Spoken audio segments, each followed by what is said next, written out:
ششم چھٹی بات، جب اس کا یہ دشمن اس کے قلب پر قابض ہو کر اس پر اپنی سلطنت اور فرما روائی قائم کر لیتا ہے تو پھر وہ اس کے ذہن کو کلیتاً خراب کر دیتا ہے، اس کے اندر وسوسوں کی گندگیاں بھر دیتا ہے، خدا کے بارے میں وسوسے، رسول کے بارے میں، آخرت، ہر چیز کے بارے میں منفی خیالات۔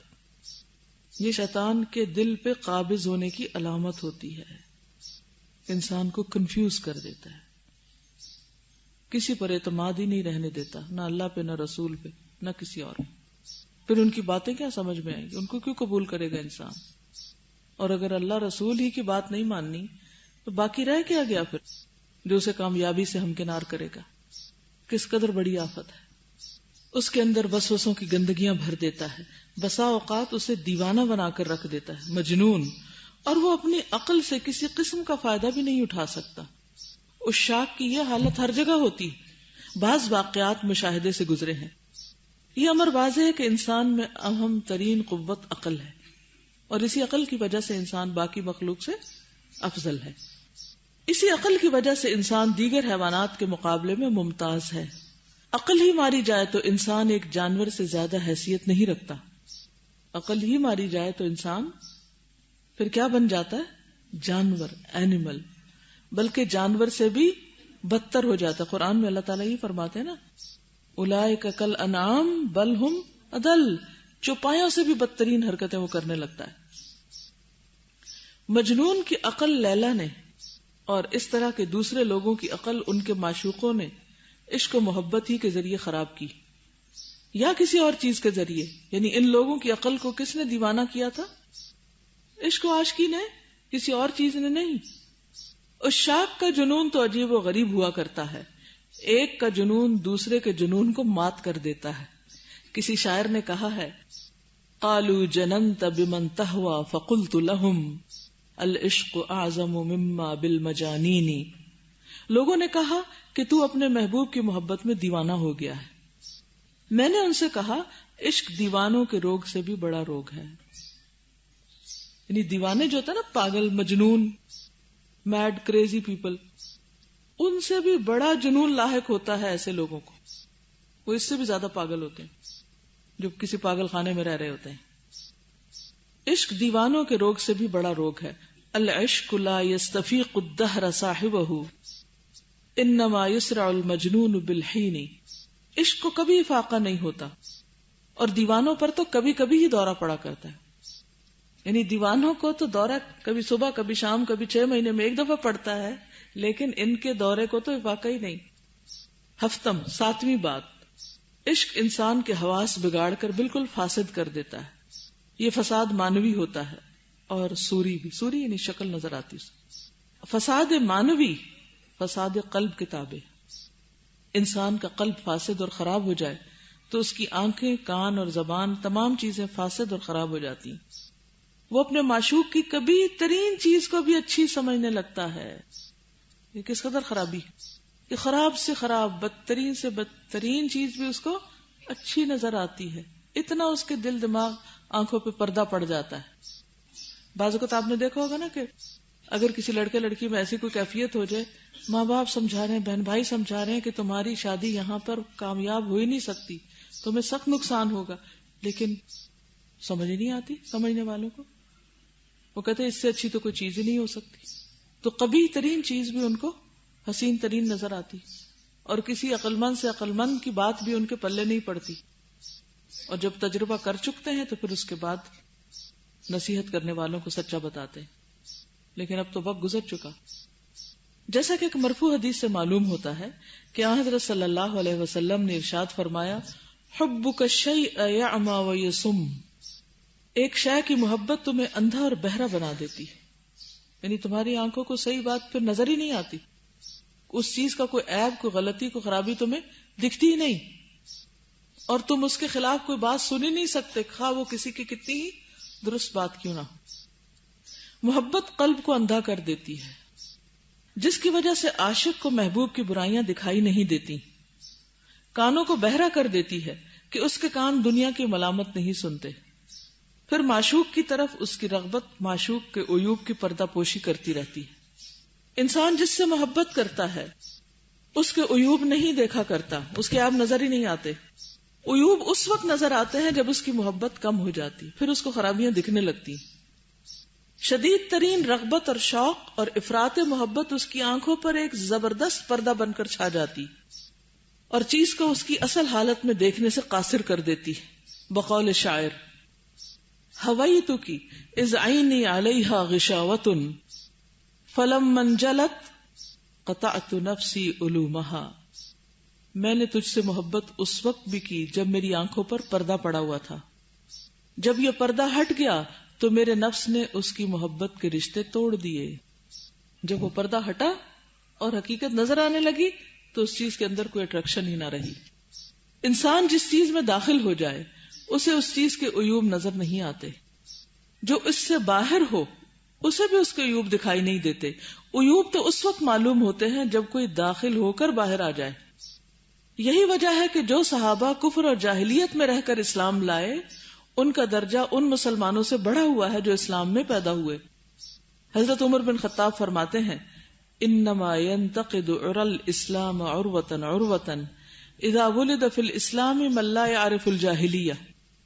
زنجیر اسلام کی کڑی کڑی ٹوٹ جائے گی جبکہ اسلام میں ایسے لوگ پیدا ہوں گے جنہوں نے جاہلیت کا دور نہیں دیکھا.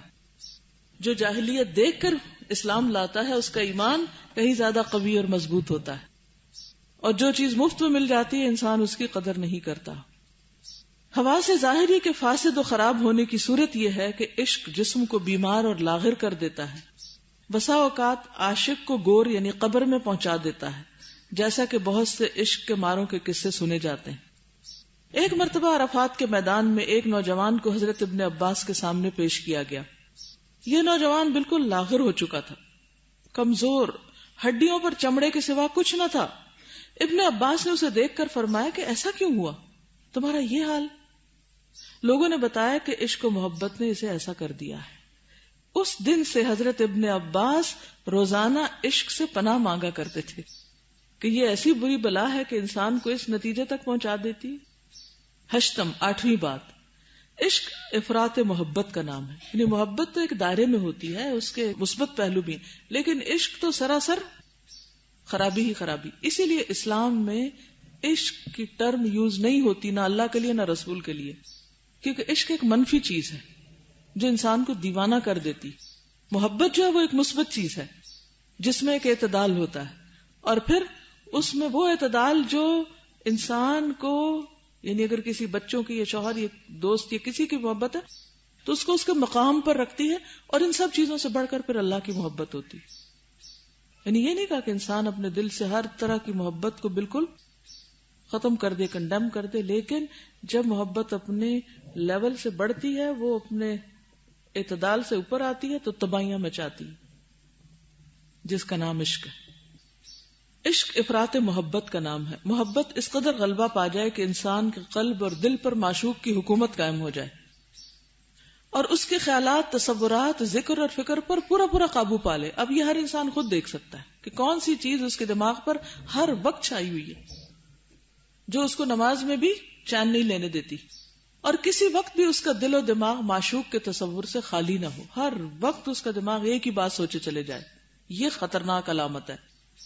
نوبت جب اس حد تک پہنچ جائے تو پھر اس کا نفس خواطر نفسانیہ ہی کے اندر الجھ کر رہ جاتا ہے، پھر اس کی بس نفسانی خواہشات اور انہی کے بارے میں سوچتا رہتا ہے. اس طرح نفس کی تمام قوتیں معطل اور مختل ہو کر رہ جاتی ہیں، خلل آ جاتا ہے ان میں. مختل، خلل والی. معطل یعنی کام کرنا چھوڑ دیتی، کچھ اور سوچتا ہی نہیں، یعنی کسی اور چیز میں دل ہی نہیں لگتا، کوئی اور کام کیا ہی نہیں جاتا، کسی چیز پہ انسان ٹکتا ہی نہیں، ناکارہ ہو کے رہ جاتا ہے، بیکار، کسی چیز کے قابل نہیں رہتا. مفید کاموں کے خاص طور پر کہیں استقامت نہیں آتی. آپ نے دیکھا ہوگا نا کہ کچھ لوگوں کو یہ مرض لاحق ہوتی ہے کہ وہ کسی ایک چیز پہ جمتے نہیں. ایک کام کیا پھر دل اٹاٹ ہو گیا، پھر اس کو چھوڑا، پھر کچھ اور کیا، پھر کچھ، یعنی تیزی کے ساتھ اپنے پوزیشنز بدلتے رہے. متلون مزاج ہونا، کیونکہ دل کے اندر کچھ اور ہے نا، وہ نہیں، کہیں جمنے ہی نہیں دے رہا. تو کوئی بھی پودا جب تک کہیں جمے نا پھل پھول لا سکتا؟ کبھی بھی نہیں. ایسا انسان کبھی بھی پروڈکٹیو نہیں ہو سکتا کیونکہ اس کو دل اچاٹ ہے. اس کو دل کہیں اور ہے، وہ دل جمع ہی نہیں اس خیر کے کام میں جس کو اس کی عقل نے اچھا کہا، کیونکہ سینٹر آف لائف کچھ اور ہے. لہٰذا جب کوئی خیر کا کام کرنے لگتا ہے تو اس میں وہ جم ہی نہیں پاتا. 2-4 دن کیا، کچھ عرصہ کیا، پھر اس سے دل اچاٹ ہوا، پھر کچھ اور، پھر کچھ. جس کے دل میں اللہ کی محبت راسخ ہو جائے اس کے اندر استقامت خود بخود آنے لگتی ہے، جمنے لگتا ہے، کیونکہ محبت جماتی ہے اور اللہ کی محبت ہر چیز سے بڑھ کر ہے، لہٰذا وہ پکڑ لیتی ہے انسان کو، وہ ہلنے نہیں دیتی. بلال رضی اللہ تعالی عنہ کو کس چیز نے جمایا تھا دین پر؟ کیسی توحید تھی ان کی؟ ایسی توحید کہ اس محبت کی وجہ سے ان کے اوپر گرم پتھر بھی رکھے جاتے تھے تو وہ گرم پتھر ان کو اس طرح گرم نہیں لگتے تھے، کیونکہ ان کے دل کے اندر کسی اور چیز کی محبت اس سے بڑھ کر تھی، تو وہ جمے رہے اس پر. آپ کو معلوم ہے کہ حضرت بلال رضی اللہ تعالیٰ عنہ کی اسی استقامت کی وجہ سے جو دین پر تھی اور توحید پر استقامت کی وجہ سے ان کا مقام کتنا تھا. حضرت ابوبکر کا مقام تو سب سمجھتے ہیں نا، سب کو پتا ہے، حضور کے دوست تھے، غار میں ساتھ رہے، قبر ساتھ بنی، اور حضور صلی اللہ علیہ وسلم کے بعد افضل الامت ہے. لیکن آپ کو معلوم ہے کہ ایک دفعہ حضرت ابوبکر نے حضرت بلال کو کسی بات پہ ناراض کر دیا تھا. کوئی تلخ کلامی ہو جاتا نا، جہاں دو انسان کٹے رہے کچھ نہ کچھ اونچ نیچ ہو جاتی ہے، کیونکہ ہم انسان ہیں، ہیومن بینگز ہیں. نبی صلی اللہ علیہ وسلم کو پتا چلا تو آپ نے فرمایا کہ ابوبکر جاؤ اس کو مناؤ، اگر تم نے اس کو ناراض کیا تو اللہ تم سے ناراض ہو جائے گا. اس کو نہ تنگ کرنا، کیونکہ اللہ اس سے محبت کرتا ہے، اللہ کی خاطر اس نے قربانی کی ہوئی ہے. اور پھر ایک اور موقع پر جب حضرت عمر رضی اللہ تعالی عنہ نے حضرت بلال کے ساتھ کچھ اسی طرح کی سخت بات کی تو آپ صلی اللہ علیہ وسلم سخت ناراض ہوئے. شاید کالی ماں کے بیٹے کہا تھا، یہ کچھ ایسی بات کہی تھی غصے میں آ کر. تو آپ نے فرمایا کہ یہ تم نے کیا کہا. اس کے بعد سے حضرت عمر اتنا ڈرے تھے کہ وہ حضرت بلال کو بلال نہیں کہتے تھے، سیدنا بلال کہتے تھے، حالانکہ وہ غلام سے آزاد ہوئے تھے. جب ان کو دیکھتے سیدنا ابوبکر آتکا سیدنا بلال، کہ انہوں نے کہا کہ یہ اس احترام سے تو میں خالی ہو ہی نہیں سکتا، اس لیے کہ یہ پکڑ ہو جائے گی. اور کیا ہوا تھا کہ بلال کے قدموں کی چاپ آپ صلی اللہ علیہ وسلم نے اپنے آگے آگے سنی تھی. اللہ کی محبت تھی نا، تو اس محبت میں پاک رہتے تھے. یہ جو جسم کی بھی صفائی اور پاکیزگی ہوتی ہے نا، اس کی وجہ بھی کیا ہوتی؟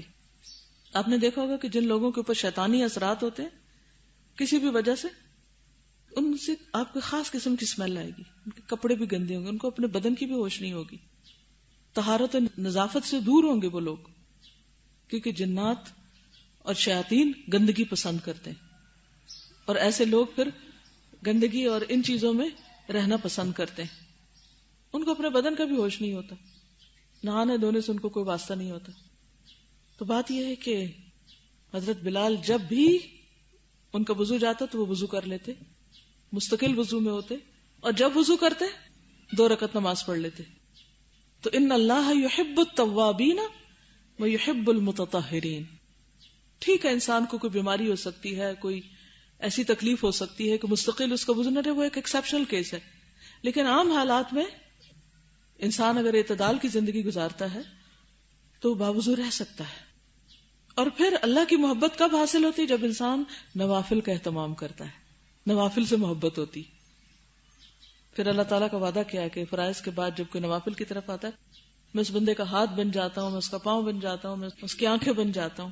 یعنی پھر واقعی اللہ کی محبت اس کو حقیقی معنوں میں حاصل ہوتی ہے. اللہ کا قرب، جسے ہم کہتے ہیں نا قرب خداوندی، یہی قرب خداوندی ہوتا ہے. پھر تو سب سے زیادہ یعنی دنیا کی اور دنیا والوں کی محبت کا سب سے بڑھ کر نقصان کیا ہوتا ہے کہ انسان اللہ کی محبت سے دور ہو جاتا ہے، اور یہ سب سے بڑا خسارہ ہے. اچھا، یہ نشہ کیا ہے؟ ایڈکشن. یہ بھی اسی کی ایک قسم ہے.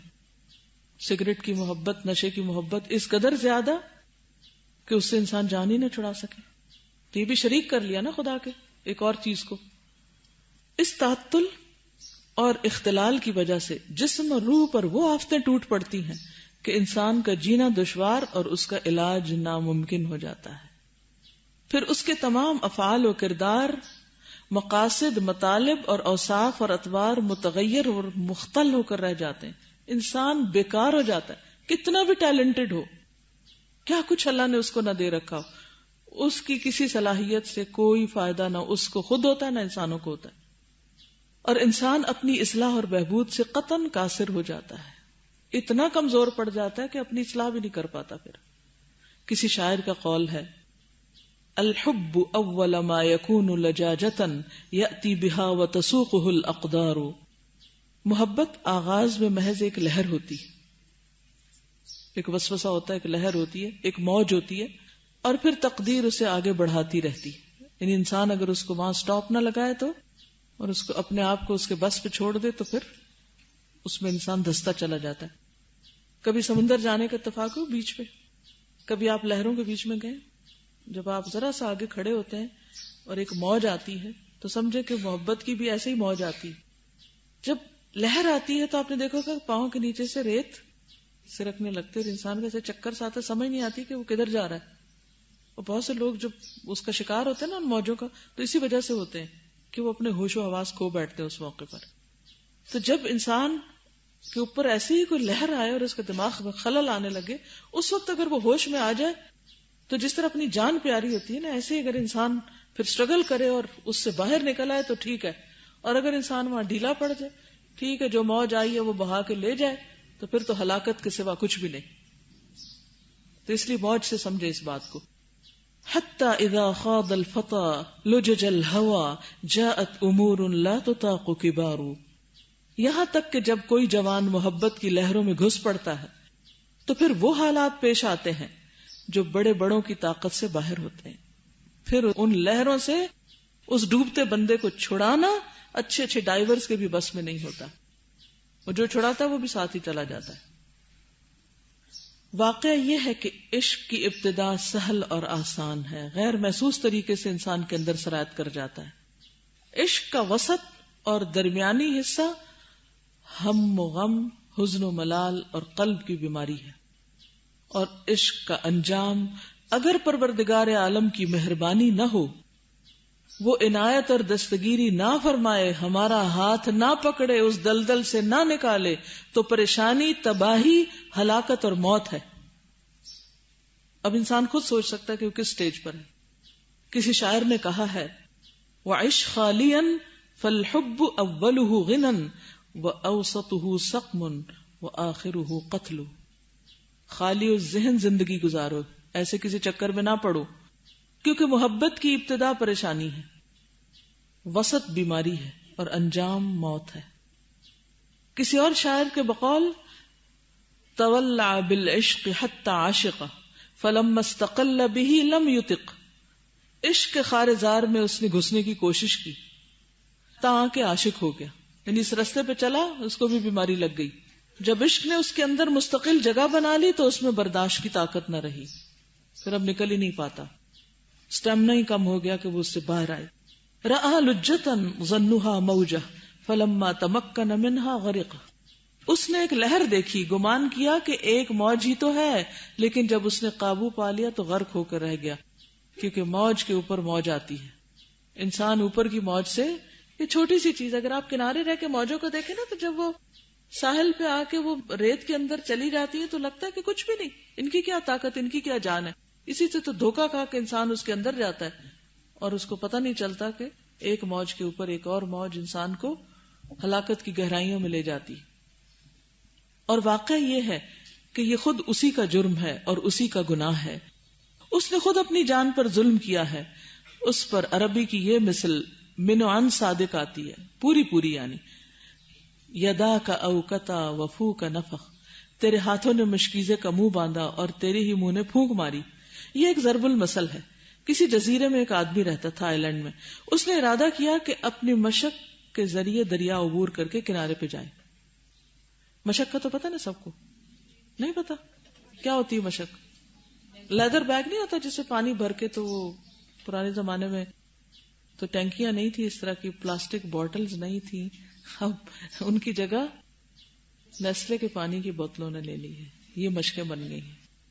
تو اس نے اپنے وہ لیدر بیگ کو پھلایا جیسے غبارے کو پھلاتے ہیں، تاکہ وہ اس کے لیے ایک سہارا بن جائے، کیونکہ وہ ڈوبتا نہیں نا انسان، اس کے سہارے تیر کے پار کرنا چاہا. مشق میں اس نے اپنے منہ سے پھونک کر ہوا بھری اور اپنے ہاتھ سے اس کا منہ باندھا، ٹائٹ کیا اس کو، لیکن اس میں جس قدر اہتمام کی ضرورت تھی نہیں کیا. یہ تو ہوا پوری نہیں بھری یا اس کا غبارے کا منہ پوری طرح نہیں باندھا. مشک پر سوار ہو کر دریا میں اتر پڑا. وسط دریا میں پہنچا تو مشک سے ہوا خارج ہونے لگی, وہ ببل پھٹنے لگا اور وہ ڈوبنے لگا. کسی آدمی سے جو کشتی پر اس کے قریب تھا اس نے مدد مانگی. اس نے جواب دیا, یدا کا اوکتا وفو کا نفخ, تیرے ہاتھوں نے مشک باندھی تھی اور تیرے منہ نے اس میں ہوا بھری تھی, تم نے خود ہی اس کو پھلایا تھا, اس بیماری کو تم نے خود بڑھایا. یہ ضرب المثل اس آدمی کے لیے بولی جاتی ہے جو اپنے ہی ہاتھوں بلا مول لے لے, جیسی کرنی ویسی بھرنی. یعنی مطلب یہ ہے کہ یہ پھر انسان کی اپنی چوائس ہے کہ وہ اس بیماری سے چھٹکارا پائے یا نہ پائے. اب آپ کچھ فرمانا چاہیں تو فرمائیے. السلام علیکم ورحمۃ اللہ وبرکاتہ. مجھے کل سے ظاہر یہی سوچیں آ رہی ہیں بار بار. تو قرآن کی تلاوت کرتے ہوئے آج جب میں نے سورۃ الاعراف کو پڑھا تو اس کی شروع کی ہی آیتوں میں یہ چیز اتنی مجھے کھل کے نظر آئی کہ میں یہ کل سے یہ سوچتی کہ خرابیاں تو ہم سب کو پتہ ہے, لیکن ریزن کیا ہے نا اس کے پیچھے. ہم سب اللہ کو جانتے ہیں, اللہ کا نام ہم سب نے سنا ہے, بچپن سے شروع ہو جاتے ہیں کس نے بنایا چڑیا کو, اور اللہ نے بنایا, اور ہم سب کو اللہ نے بنایا. اور پھر کیوں اللہ کی محبت نہیں آتی ہے؟ کوئی تو وجہ ہوگی نا اس کی, وہ کیا ہے؟ تو وہ مجھے اس میں مل گئی کہ حضرت آدم اور حضرت حوا کو جب شیطان نے پھسلایا تھا تو اس نے کہا کیا تھا ان کو؟ اعوذ باللہ من الشیطان الرجیم, بسم اللہ الرحمن الرحیم. وقال ما نهاكما ربكما عن هذه الشجرة الا ان تكونا ملكين او تكونا من الخالدين. اس نے مسٹرسٹ پیدا کیا تھا پہلے اللہ کے بارے میں کہ تمہیں اس وجہ سے اس درخت کے پاس نہیں جانے دے رہے کہ کہیں تم فرشتے بن جاؤ گے یا پھر تم ہمیشہ زندہ رہو گے. اس کی لذت تو بعد میں یا باقی چیز اس کے فائدے کیا بیان کیے ہوں گے. اور پھر خود اپنے بارے میں کیا کہا کہ قسمیں دے کے یقین دلایا کہ میں تمہارا خیر خواہ ہوں. تو جہاں بھی یہ والی ڈیزیز ہے بالکل دھوکے کے ساتھ, اور یہی دھوکہ ہوتا ہے کہ جب جو بیلنسڈ قسم کی محبتیں ہیں جب ان سے ہی ہم لوگ اتنے مسٹرسٹ کا شکار ہیں. پیرنٹس کو اپنا سب سے نمبر 1 دشمن سمجھتے ہیں, حالانکہ وہی نمبر 1 ویل وشرز ہیں, خواہ وہ کتنے ہی کم علم دنیاوی لحاظ سے کیوں نہ ہو. پھر سورۃ الاعراف کی مجھے ابھی آیت یاد آئی کہ وہ جو قصہ بیان کیا جاتا ہے نا, وَاتْلُ عَلَيْهِمْ نَبَأَ الَّذِي آتَيْنَاهُ آيَاتِنَا فَانسَلَخَ مِنْهَا فَأَتْبَعَهُ الشَّيْطَانُ فَكَانَ مِنَ الْغَاوِينَ وَلَوْ شِئْنَا لَرَفَعْنَاهُ بِهَا وَلَكِنَّهُ أَخْلَدَ إِلَى الْأَرْضِ وَاتَّبَعَ هَوَاهُ. اور جو خاص طور پہ جو اگلے ورڈز ہیں, فَمَثَلُهُ كَمَثَلِ الْكَلْبِ إِن تَحْمِلْ عَلَيْهِ يَلْهَثْ أَوْ تَتْرُكْهُ يَلْهَثْ. وہ جو رونے والی بات تھی نا کہ جب اس کو مل جائے وہ محبوب تب بھی وہ رو رہا ہوتا ہے, نہ ملے تب بھی رو ہی رہا ہوتا ہے.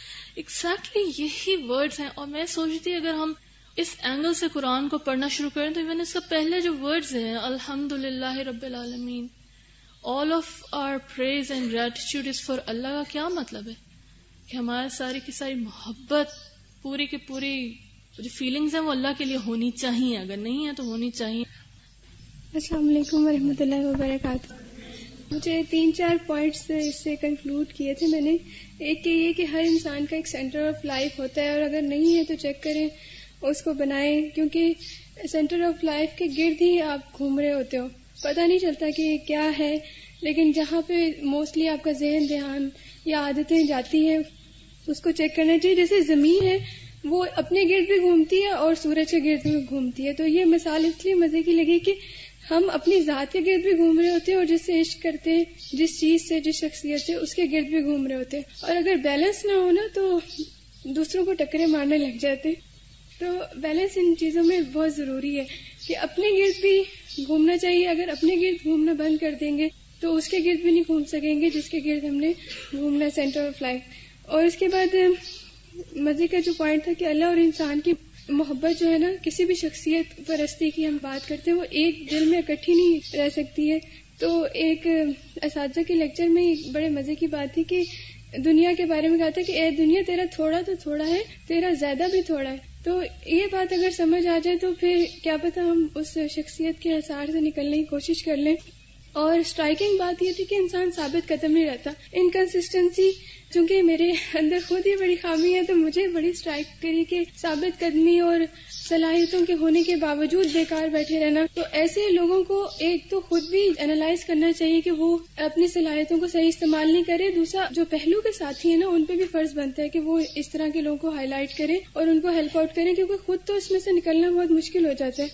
اور شعر میں تھا کہ محبت کی موج ہوتی ہے, تو جو بندہ اس عشق میں مرحلے میں سے گزر رہا ہوتا ہے تو محبت کی موج میں لوگ موجیں منا رہے ہوتے ہیں اور آخر میں ان کو پتہ نہیں چلتا کہ ان کا انجام کتنا بھیانک ہوتا ہے. مطلب ہلاکت کی طرف چل جاتے ہیں. جو 3 اسٹیجز میں بتائی ہیں کہ غم, حزن, ملال کی طرف چل جاتے ہیں یا پھر ہلاکت کی طرف جاتے ہیں, تو ان کا پتہ ہی نہیں چلتا کہ وہ ہے. اور سب سے لاسٹ بات کہ مدوجزر ہوتی ہے, جس نے سمندر کی ابھی بات ہوئی تھی, تو لہریں اٹھتی ہیں اور جب چاند پورا ہوتا ہے فل مون تو یہ لہروں میں ان کی موجوں میں اضافہ ہو جاتا ہے. تو جس طرح چاند اس لہروں کو اسٹیمولیٹ کر رہا ہوتا ہے, اس طرح عشق اور محبت کو بھی ہماری بہت سی چیزیں اسٹیمولیٹ کرتی ہیں. مثلاً ذرائع ابلاغ, phone messaging, chatting, Facebook and دوست اگر کوئی کسی عشق میں مبتلا ہو تو دوسرا وہ کہتا ہے کہ یار یہ بہت اچھی بات ہے تو مجھے کیوں نہیں کسی سے پیار ہو, تو وہ جان بوجھ کے اس طرح کے حالات پیدا کرنے کی کوشش کر رہے ہیں. پیئر پریشر اور تنہائی سے بچنے کی کوشش کرے,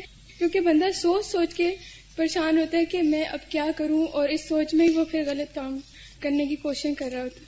جزاک اللہ. السلام علیکم. اس سب کو پڑھ کے مجھے یہ فیل ہو رہا تھا کہ ہم نے سینٹر آف لائف تو بنایا ہے, لیکن وہ ہمارا سینٹر آف لائف کیا ہے کہ جلدی سے شادی ہو جائے, ایسی جگہ ہو جائے, اور جب شادی ہونے لگتی ہے تو پھر ایک دوسرے سے ٹپس پوچھ رہے ہوتے ہیں کہ مجھے ٹپس بتاؤ کہ بھئی میرا ہسبینڈ میرے قابو میں آ جائے, اور وہ بس میرے علاوہ تو کچھ اور دیکھ ہی نہ سکے. تو اب اس کا سمپل سولوشن کیا ہے کہ مطلب اللہ کی معرفت ہو, اللہ سے ہم دعا کریں, اللہ سے کہیں کہ ہماری جو ہے نا وہ محبت ہمارے ہسبینڈ میں ڈال دے. سمپل سا سولوشن ہے. اتنی جو ہر وقت ہم کر رہے ہوتے ہیں, دین کا ہم نے یہی بنا لیا ہے. ایکچولی جب انسان اللہ سے سب سے بڑھ کر محبت کرتا ہے تو اللہ تعالیٰ اس بندے کی محبت پھر ہر ایک کے دل میں ڈال دیتے ہیں, وہ شوہر کے دل میں بھی ضرور ڈالیں گے. السلام علیکم. میں آپ لوگوں کو اس بات کی طرف توجہ دلانا چاہتی ہوں کہ محبت کو جو ہمارے معاشرے میں نا ہے وہ بہت زیادہ خوبصورت کر کے پیش کیا جاتا ہے. جیسے ہی بچے اسکول میں جاتے ہیں نا تو سب سے پہلے اس کو جو سنڈریلا کی سٹوری سنائی جاتی ہے, اس میں اتنا خوبصورت اس کا ڈریس بتاتے ہیں, اور پھر اس کو یہ بتا دیتے ہیں کہ ایک پرنس آئے گا اور اس سے شادی کر لیتا ہے. تو بچے اسی وقت سے شروع ہو جاتے ہیں. گھروں میں جاتے ہیں تو ایک پرنس بنتا ہے, ایک سنڈریلا بن جاتا ہے, اور وہ وہیں سے ان کی پھر جو ہے مائنڈ اسی چیز پر ورک وہی بنے رہتے. پھر بعض دفعہ یوں بھی ہوتا ہے فیملیز میں, میں نے دیکھا ہے کہ جو ہوتے ہیں بڑے کزنس ہوتے ہیں یا پیرنٹس بھی ایون, وہ کیا کرتے ہیں کہ چھوٹے بچوں کو دوسرے کے نام سے چھیڑنا شروع کر دیتے ہیں. وہ پھر بچے جو ہوتے ہیں نا بہت زیادہ اریٹیٹ بھی ہو جاتے ہیں, اور کچھ جو ہوتے ہیں وہ ادھر ہی ان کے مائنڈ میں یہ ہوتا ہے کہ ہاں ہم جب بڑے ہوں گے تو ہماری ہی شادی ہوگی. پھر ان کی زندگی کا یہی مقصد بن جاتا ہے کہ ہم نے اسی کو حاصل کرنا ہے. اور پھر جب اور ذرا بڑے ہوتے ہیں تو پھر فرینڈز ایسی مل جاتی ہیں. اس کے علاوہ ویلنٹائنس ڈے پہ جو اتنے خوبصورت تحفے اور کارڈز اور پھر شعر و شاعری اور یہ سب کچھ جب جمع ہو جاتا ہے نا, تو پھر انسان واقعی ہی اللہ سے غافل ہو جاتا ہے. اسے یقین ہی نہیں ہوتا شاید کہ اللہ تعالیٰ ہیں, اگر ہے بھی تو وہ مانتا نہیں, کیونکہ اسے سامنے جو نظر نہیں آ رہا وہ وہی دیکھتا ہے جو بس وقتی طور پر جہاں سے وہ تسکین حاصل کر سکتا ہے نا, وہ اسی چیز کو لے لیتا ہے اور پھر اپنے دل کو سکون پہنچا لیتا ہے. بس مجھے یہی کہنا تھا. جزاک اللہ. السلام علیکم. میں کل سے اس بات کو سوچ رہی تھی کہ ہماری سوسائٹی میں یہ چیز کیوں اتنی زیادہ ہو گئی ہے کہ اس طرح غیر اللہ کی محبت یا کوئی ایسے ہمارے پاس ذرائع ہو گئے جس کے ذریعے سے ہم اللہ تعالیٰ سے بہت زیادہ دور ہو گئے ہیں. آخر مین ریزن کیا ہے؟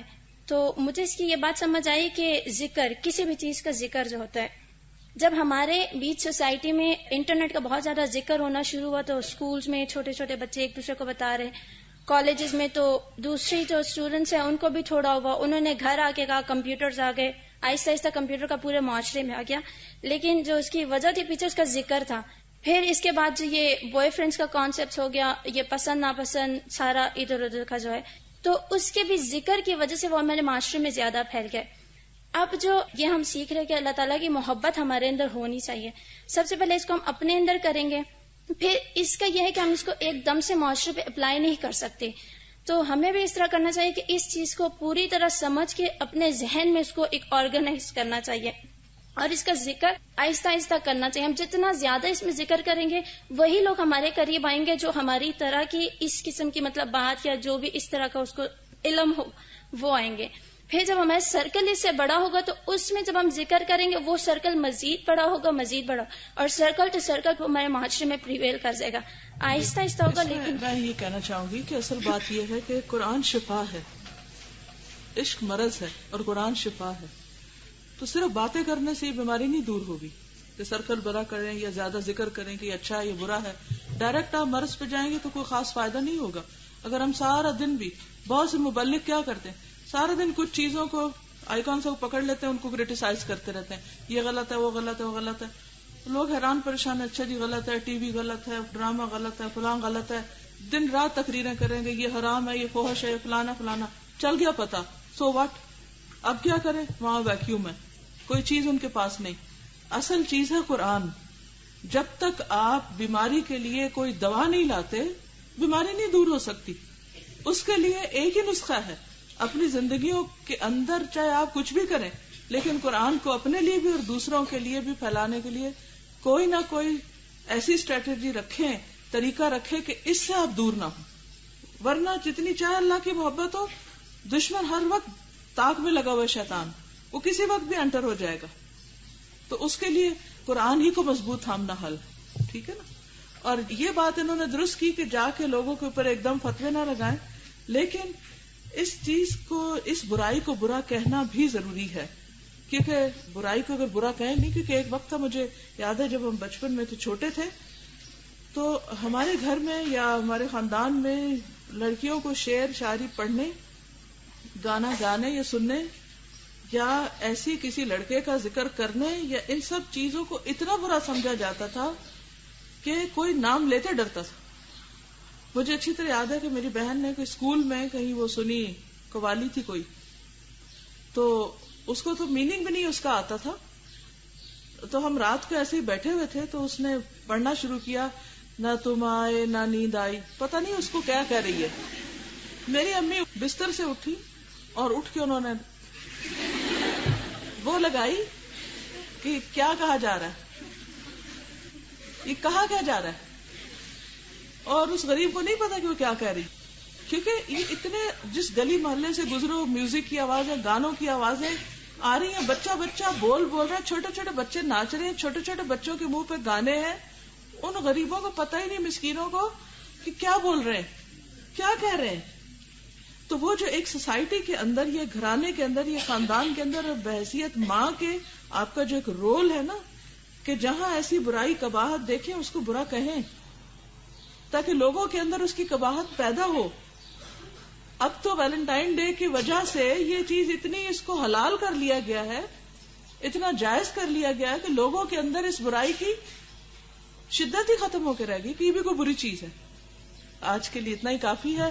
اللہ تعالیٰ ہمیں عمل کی توفیق دے اور واقعی اللہ کی محبت ہر چیز سے بڑھ کر ہمارے اندر پیدا کر دے. سبحانک اللہم و بحمدک نشہد ان لا الہ الا انت نستغفرک و نتوب الیک. السلام علیکم و رحمۃ اللہ وبرکاتہ.